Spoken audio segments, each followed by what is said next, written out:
ఈ రోజు తెలంగాణ వచ్చి 12 సంవత్సరాలు గడిచినప్పటికీ ఈ బీఆర్ఎస్ పాలన చూసినాం, ప్రస్తుత కాంగ్రెస్ పాలన చూసినాం. రెండు ప్రభుత్వాలు పాలించినప్పటికీ బడుగు బలహీన వర్గాలకు, అట్టడుగు వర్గాలకు రాజకీయంగా కానీ మిగతా అందవలసిన అందడం లేదు.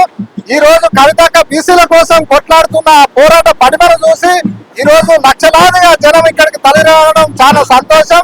అక్క పోరాట పడిమను అక్క ఏది పట్టుకున్నా విజయం సాధించే వరకు విడవదు. కాబట్టి ఈ రోజు అందరికీ ఒక భరోసా కలిగి కవితక్క నాయకత్వంలో పనిచేయడానికి పెద్ద ఎత్తున రావడం జరిగింది.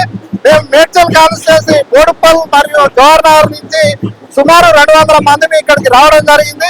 అక్కగారి నాయకత్వంలో ఇంకా చాలా మంది పనిచేయడానికి సిద్ధంగా ఉన్నారు. జై తెలంగాణ, జై తెలంగాణ.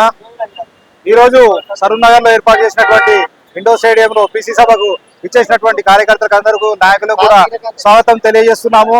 మేడ్చల్ నుండి అలియాబాద్ ఆధ్వర్యంలో ఈ రోజు భారీ ఎత్తున బీసీ సభకు హాజరైనందుకు వారికి కృతజ్ఞతలు తెలియజేస్తూ ఈ అవకాశం వచ్చినటువంటి వీళ్ళందరూ కూడా కృతజ్ఞతలు తెలియజేస్తున్నా. జై తెలంగాణ.